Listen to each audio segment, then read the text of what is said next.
The Miami Heat lost 132 to 140 against the New York Knicks.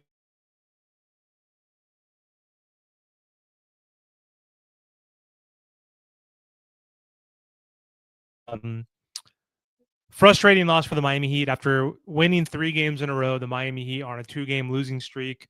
It's the second time this year that the Heat have had a 3-game winning streak and have followed it up by multiple losses. And this was a tough loss, tough game to lose, especially with no Jalen Brunson, who was out, and OG Anunoby also got injured in the first half. OG Anunoby, that was a huge loss. Already having Jalen Brunson out was a big loss for the New York Knicks.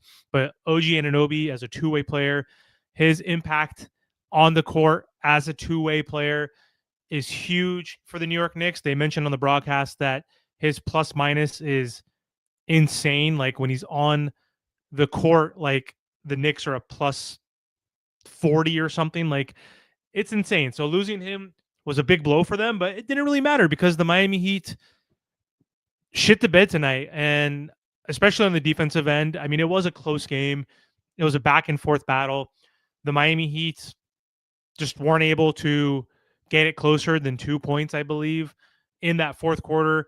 They started off pretty strong. Like Cat in the first quarter hit 4 3-pointers and was off to a huge start, had like 23 points in the first quarter, and he was carrying the team.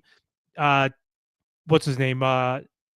Robinson, Mitchell Robinson had 10 boards in this game, but he had 6 offensive rebounds in his first 6 minutes of play.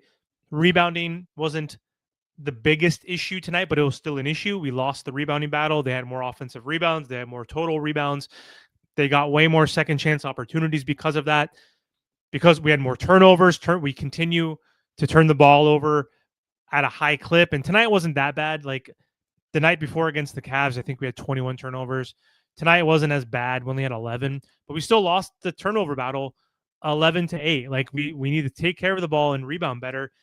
Those are two of the big reasons why we lost tonight. We can't use the Tyler and Bam excuse technically because they are missing Jalen Brunson. And Jalen Brunson, if you ask most NBA fans, they're going to say that he is a better player than Bam and Tyler Hero. Like he is a higher ranked player, and he's a huge loss for that team.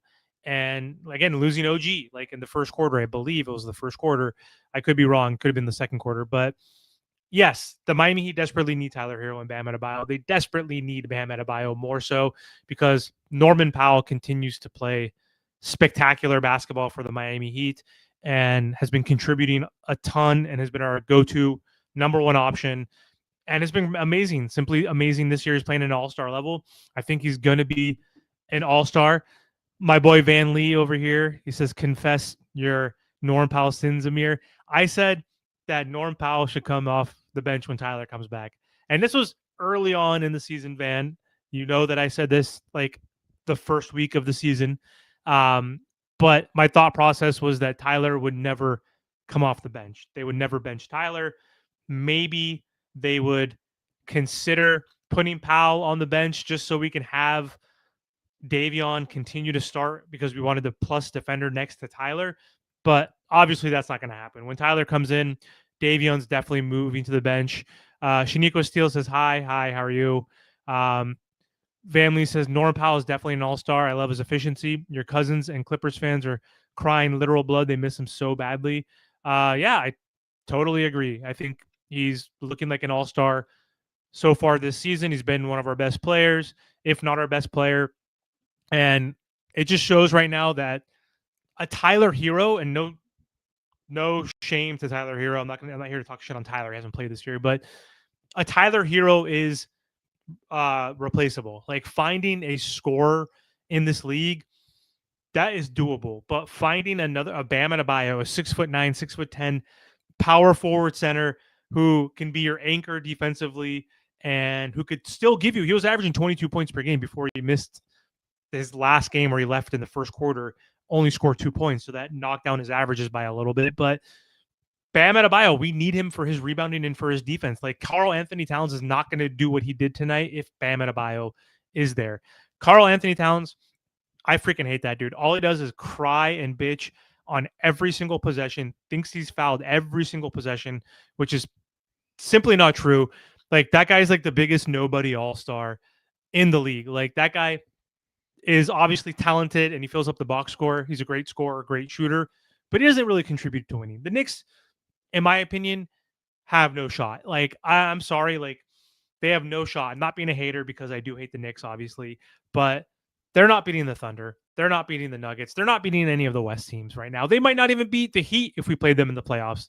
Honestly, like having Bam Adebayo out these last 4 games or so has been rough. We definitely need him, especially on the rebounding side of the game, and we need him back desperately. Like we're just continuing to give up second chance opportunities and not rebounding good enough. Like the Knicks had 104 shots to our 95. It was only 9 more shots, but still, that's 9 more opportunities than the Miami Heat. The Cavs had like 20 more shots than us in that last game.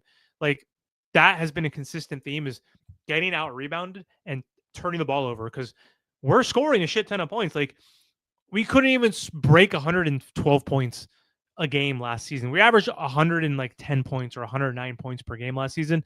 We scored 132 and lost, which is insane to think about. Like how much this offense has improved. This new system, this fast-paced type of basketball has definitely been more exciting to watch. But with Tyler and Bam out, like we need these guys back because we have players that are inconsistent. Our role players have been inconsistent. Norman Powell has been very consistent. He needs more help, but we need our 2 all-stars back, and we need Tyler Hero. We need him on the court. Like I think it's going to help make Powell much better as well, because they'll take pressure off of each other, honestly. If you look at the stats real quick, field goal percentage, we both shot 46% from the field. We shot 43% from 3 and lost, and made 19 out of 44 and lost. The last game against the Cavs, we shot 41%. This is unreal. Like the fact that we lose games shooting this high of a percentage and scoring this much is crazy. That's actually happening. That's a sign that the defense wasn't good tonight, and we'll get into that a little bit later. We shot 75 or 74% from the free throw line, which we need to clean up. We were 25 from 34. Not good. 11 turnovers, and we had 30 assists, which is great. 46 rebounds, 15 offensive. On the flip side, the Knicks shot 40% from 3. So we shot 43. They shot 40. 21 for 53. They shot 9 more threes than we did. That's their new like focal point. They went from like almost last in 3-point attempts to first this year, and they're first in 3-point makes as well. So huge turnaround for their offense. They've been good this year so far under Mike Brown in his first season. Free throws, they shot 29. We shot 34, but they made 79% of those. Like I mentioned, we turned the ball over 11 times. They turned the ball over 8 times. So not taking care of the ball compared to them. And the rebounding piece too as well. So we had 46, they had 51, but they had 20 offensive rebounds to our 15. So those second chance opportunities killed us. And two, though, was their bench. So they're outside of Karl Anthony Towns. Their starting lineup didn't play great. I mean, OG got hurt. Mitchell Robinson, he's not going to score. He had 0 points. He's going to get you a few buckets if he does in the paint, but he had 10 rebounds, 2 assists. That's pretty much it. He was just there as like that energy guy, getting those offensive rebounds, second chance opportunities. McBride, only 9 points. Cowns dominated, like 6 for 14 from 3. He had 39 points, 11 rebounds, 4 assists, 1 steal, 0 turnovers. He was great tonight. Bridges shot like shit, like 15 and 5 and 5, which is great, but he was 6 for 21 from the field. He had 7 steals though, which was unreal. That's crazy. Most of our turnovers came from him effectively, but the biggest issue tonight was our defense not being able to guard Landry Shamet, who had a freaking career high 36 points off the bench. Unfucking real. The most he had in a game this season was 15. He's only scored double digits in 4 of the first 12 games for the New York Knicks. He scored 36, which was a career high. 2 rebounds, 3 assists, 12 for 19 from the field, 6 for 12 from 3, 6 for 6 from the line. Dunked on Khalil Ware also, which was unreal. I can't believe Landry Shamet got a dunk on Khalil Ware. Josh Hart, He's annoying as hell. I think he's a little dirty, but he's an amazing player. I wish he was on my team. Amazing defender. Triple double off the bench. 12, 12, and 10. 5 for 8 from the field. 1 for 1 for 3. He had 1 steal, 3 turnovers. And the other player, which pissed me off, was Jordan Clarkson. Like, we know he's a microwave scorer. He's like the former sixth man type of guy off the bench. 24 points, 5 rebounds, 3 assists, 6 for 13 from the field, 3 for 6 from 3, 9 for 11. 11 free throws for Jordan Clarkson. That is unfreaking believable and unacceptable.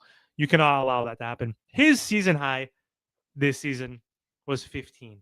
So he had 24 points. So their bench scored 75. The Miami Heat scored 39. Usually that is our strength. And 39 points, I mean, that's not too shabby at all, obviously. But compared to 75 points, that and the rebounding, which led to more opportunities and second chance shots. And also, especially in that first half, like clockwork, they kept getting offensive rebounds, dishing it out to the corner and hitting a 3 nothing but net. Like that happened at least 4 times this game.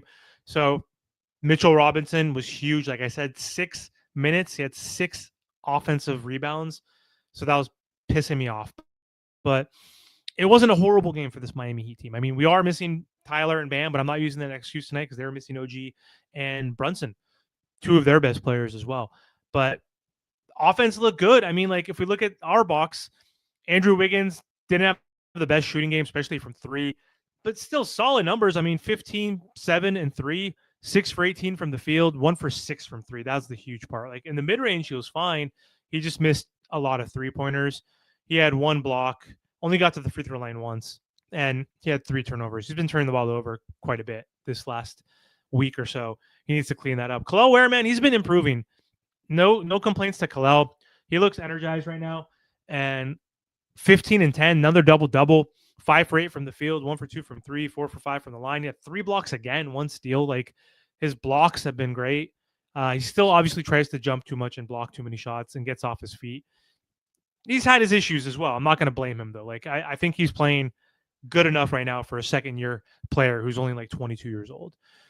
Davion Mitchell continues to be a stud in his role. He's never going to give you like 20 points or more, but continues to give you, between that 8 to 12 points, which I appreciate. Like he scored 11 tonight, 4 rebounds, 11 assists. Was just great playmaking tonight, driving and kicking and getting his teammates involved. Love to see it. 3 for 6 from the line, 2 for 4 from 3, 3 for 4, 3 for 6 from the field, 2 for 4 from 3, 3 for 4 from the line. 1 steal, only 1 turnover. So he played great. Norman Powell, again, he's an all-star. He's continuing to play better and better, and he's averaging a career high now. I think his averages are now probably above 25 points now per game. He was 24.8 going into this game, so he's probably averaging 25 point something. Scored 38 points, 5 rebounds, 12 for 22 from the field. Super efficient. 6 for 7 from the line, 8 for 15 from 3, shooting above 50% from 3. Unreal. 1 steal, 1 turnover. He's been amazing. Pelle Larsson, slow start to the game, but he was solid, hit some big threes in that third or fourth quarter to bring the Heat back in it. 14 points, 2 rebounds, 2 assists. He was 4 for 8 from the field, 3 for 6 from the line, or 3-point line, 3 for 3 from the free throw line. He had 1 block. He was solid. Jaime Jaquez continues to play great. Had a bounce back game after a struggle against the Cleveland Cavaliers. He looked good. Finally hit a 3, which was nice. Rolled in, barely made it, but it went in. I'm happy he took that shot. 23 points off the bench, 9 rebounds, 7 assists. He's rebounding at a great clip for someone who's a wing. He's averaging over 7 boards per game. His playmaking has improved. He's getting downhill into the paint anytime he wants. Defenses are collapsing on him and double teaming him, and he's kicking it out to his teammates, finding them on 3-point line. Huge. And then also had a nice play in the fourth quarter where he found Kel'el Ware on the dunker spot and got him a dunk. So he's been amazing. 9 for 20, 1 for 2 from 3, 4 for 8 from the free throw line. He's been a lot better at getting to the free throw line and making them. So tonight was off, only shot 50%. He had 1 block. Drew Smith barely played, 4 points, 2 rebounds, 2 assists. Fontecchio was solid, 9 points, 2 rebounds, 3 for 7 from 3. Niko Jovic, man, I just made a video. We all made videos on Nico today or yesterday, basically talking about how inconsistent he is and what's going on with him after getting that extension. He's been looking pretty bad, and he had a bad night again. Didn't get a lot of run tonight. So Spo's basically going to say, if you're not contributing or playing well, or shooting well, you're not going to play. He only played 13 minutes tonight. 3 points, 4 rebounds, 4 assists. I like that he at least did contribute on the glass in his limited time, getting 4 assists as well. Had a nice behind the back pass to Jaime in the paint in the first quarter. But 1 for 4, man. 0 for 2. If he's not scoring, he's not really impacting the game. Like, he got cooked by Cat like multiple times as well in the paint. Like, wasn't even guarding him for the most part, but when he did, he was getting cooked. So not a good look, man. Not a good look for the Miami Heat now. Now we're 7-6. Like, we desperately need help. We need Tyler Hero back, especially need Bam Adebayo back. Let's see what my boy Vanley's been saying. Van said we need to put Ware as the backup big because of his motor issues and find a rim running big to play with Bam and Wiggs. I like Claxton and Gafford. I like Gafford the most. I think if the Mavs are going to be looking to trade Gafford, I think that's someone we go for. I like Claxton as well. He's a good piece as well. But yeah, we need someone that also is a really good defensive rebounder so we can prevent teams from out rebounding us pretty much every single game. Let's see what else Vanley says. I'm not too bummed. Anunoby and Brunson will not play on Monday. But yeah, I'm assuming Tyler and Bam are not going to play as well. But we need to bounce back. I mean, it's hard to beat a team back to back in a home and home series. So we will see. Family says, looking at Mitchell Robinson's box score, you would think he's trash, but his 9 offensive boards were back-breaking. 9 offensive boards. Didn't realize 9 out of his 10 rebounds were offensive. That's insane. We got Made Man. Why did we draft Cass and sign Vlad if we're not going to play them? Turnovers and rebounding issues. Forget Vlad. Vlad's going to be unplayable. Why are we not playing Cass? He's a first-round pick. He was supposed to be projected a top 12 lottery pick. Like, I agree with on the KJ. Like, why are we not playing KJ? Like, give him an opportunity, man. Like, we played Kashad yesterday or today. Like, why? Great producer says, do you have Roblox? I don't know if he's talking to me. I do not. Your girl Hyde says hi. Hello. Van Lee, Detroit is not playing around this season, but their team culture is all about playing hard and dominating glass. Yeah, Jalen Duren, dude, is a beast. Cade Cunningham is becoming a superstar. So I think they're going to be tough. Bright side is if we bottom out between Thanksgiving and Christmas, we can definitely get first-round picks for Ware, Jaime, and definitely Norm, or even Andrew Wiggins. We can really finesse a contender for Norm. Yeah, I mean, if we're not going to extend Norm, give him up. But I love Norm, man. I freaking love him. He's been a breath of fresh air since Tyler Hero's been out. Can you imagine a Curry Norm backcourt? That would be amazing because Norm does not need the ball in his hands. Trey Murphy scored 35 tonight. He's 6'9". Lowry Markkanen scored 40 last night, 7-footer. I think the Ja Morant trade is officially dead. They have to address rebounding first. Yes, we do, Van. I 100% agree. I'd rather have any of those two guys you mentioned over Ja at this point. Davion at 11 dimes. Sheesh, we low-key won the Jimmy trade. I mean, we might have. I think we might have, yeah. Arthur says, hi. Do you play Roblox? I don't know if you're a bot or not or who you are, but no, I do not play Roblox. So, yeah, tough game, man. Again, Landry, freaking Shamet, and Jordan Clarkson off the bench destroyed us. They scored 75 points off the bench to our 39. Karl Anthony Towns, I mean, 39 points, 11 rebounds, like absolutely destroyed us. We have no size. We have no rebounding. Those are two big issues. Our defense collapsed and allowed scrubs. Landry Shamet is a freaking scrub. He's a nobody. His career high basically saved the Knicks tonight, I would say. Like, we could have lived with Jordan Clarkson scoring 24 off the bench, but allowing Shamet to score 36. Like, if Shamet scored like 10, would be fine. Can't let both of them go off. So, rough night and big loss for the Miami Heat. I think, like, when you're not playing against Jalen Brunson and OG Anunoby, and then the night before you're not playing against Darius Garland, Mobley, and Mitchell, and you lose these games, like, these are games you need to win in the regular season. Like, I don't understand. Like, you have to win these games when stars are out. Like, our stars are out. So, like, when other team stars are out, like, we're proving we're one of the deepest teams in the NBA because we have one of the best benches, and Norm's been like at an all-star level. Like, these were two very bad losses, right, Van? Like, you got to win these games because we're showing the strengths that we have. This new fast-paced offense is a strength. Our three-point shooting has been a strength. Our bench has been a strength. What has not been a strength, though, is our size and not and our lack of rebounding ability, and also missing some of our stars too as well. Like we need these guys back. We need Bam Adebayo back. When you play running gun basketball, you have to rebound the ball. That's facts. I agree. But yeah, now the Miami Heat are, with that loss, they're 10th now. We're 7-6, 2-game losing streak. If we won this game, we would have been 8-5. We would have been third place, I believe, with the over the Cavs. I don't know if we had the tiebreaker, but we would have been at least fourth seed. Obviously, it's so damn early in the season right now. Seeds don't really fully matter because they're going to go up and down, back and forth, especially in the early part of the season. So we'll see what happens. But anyway, that's all I have for this live episode. Arthur says 6-7, 6-7, 6-7. Thank you guys for tuning in to this live episode, and we'll be back post game against the New York Knicks again on Monday.